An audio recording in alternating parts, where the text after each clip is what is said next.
रावण को सूचना। कर दूषण का वध हो जाने पर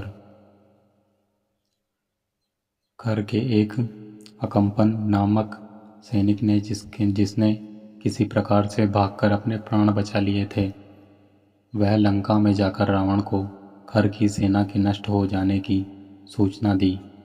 रावण के समक्ष जाकर वह हाथ जोड़कर बोला, हे लंकेश, दंडकारण्य स्थित आपके जनस्थान में रहने वाले आपके भाई खर और दूषण तथा उनके 14 सहस्त्र सैनिकों का वध हो चुका है। किसी प्रकार से अपने प्राण बचाकर मैं आपको सूचना देने के लिए आया हूँ। यह सुनकर रावण को भारी क्रोध आया। उन्होंने कहा, कौन है जिसने मेरे भाइयों का सेना सहित वध किया है? मैं अभी उसे नष्ट कर दूंगा। तुम मुझे पूरा वृतांत बताओ। आकंपन ने कहा, हे लंकापति, अयोध्या के राजकुमार राम ने अपने पराक्रम से अकेले ही सभी राक्षस वीरों को मृत्यु के घाट उतार दिया। इस समाचार को सुनकर रावण को आश्चर्य हुआ और उसने पूछा, खर को मारने के लिए क्या देवताओं ने राम की सहायता की है? अकंपन ने उत्तर दिया, नहीं प्रभु, देवताओं से राम को किसी प्रकार की सहायता नहीं मिली है। ऐसा उसने अकेले ही किया है। वास्तव में राम तेजस्वी, शक्तिमान और युद्ध विद्या में पारंगत योद्धा है। खर जैसे रण बांकुरे जिसकी एक गर्जना से सारे देवता कांप जाते थे, को उनकी शक्तिशाली सेना सहित उसने खेल ही खेल में समाप्त कर दिया। उसका रण कौशल देखकर मुझे प्रतीत होता है कि आप अपनी संपूर्ण सेना के साथ युद्ध करके भी उसे परास्त नहीं कर सकेंगे। मेरे विचार से उस पर विजय पाने का एक ही उपाय है। उसके साथ उसकी अत्यंत रूपवती, लावण्यमयी और सुकुमारी पत्नी भी है। राम उसे बहुत प्रेम करता है। वह अपनी पत्नी के बिना एक पल भी नहीं रह सकता।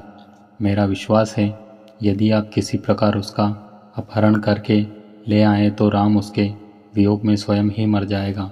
लंकेश रावण को अकंपन का यह प्रस्ताव सर्वथा उचित प्रतीत हुआ।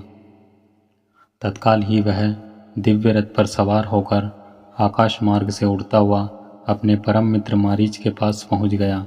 बिना किसी पूर्व सूचना के रावण को अपने सम्मुख पाकर मारीच बोले, हे लंकापति, आज अचानक ही आपके यहाँ आने का क्या कारण है? आपकी इतनी हड़बड़ी देखकर मेरे मन में नाना प्रकार की शंकाएं उठ रही है। लंका में सब कुशल से तो है ना? रावण ने कहा, मैं एक विशेष कारण से ही यहाँ आया हूँ। अयोध्या में के राजकुमार राम ने मेरे भाई खर और दूषण को उनकी सेना सहित मार डाला है।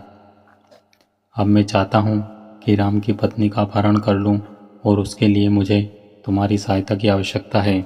सीता के वियोग में राम बिना युद्ध किए ही तड़प तड़प कर मर जाएगा और मेरा प्रतिशोध पूरा हो जाएगा। रावण के वचनों को सुनकर मारीच बोला, हे लंकापति, तुम्हारा यह विचार सर्वथा अनुचित है। जिस किसी ने भी तुम्हें सीता को हरने का सुझाव दिया है, वह वास्तव में तुम्हारा मित्र नहीं शत्रु है। राम अत्यंत बलशाली और पराक्रमी है और तुम उससे किसी प्रकार से जीत सकते हो। राम के होते हुए तुम अपने उससे सीता को नहीं छीन सकते। उसके अद्भुत पराक्रम के सम्मुख तुम एक क्षण भर भी नहीं टिक सकोगे। तुम्हारा हित इसी में है कि तुम इस विचार को भूलकर चुपचाप लंका में जाकर बैठ जाओ। मारीच का उत्तर सुनकर निराश रावण लंका लौट आया। तो दोस्तों, ये वीडियो थी संपूर्ण रामायण के अरण्यकांड भाग 9 रावण को सूचना। ये वीडियो आपको कैसी लगी? अगर वीडियो अच्छी लगी हो तो वीडियो को लाइक, शेयर और ऐसी और वीडियोस के लिए बने रहे हमारे यूट्यूब चैनल के साथ।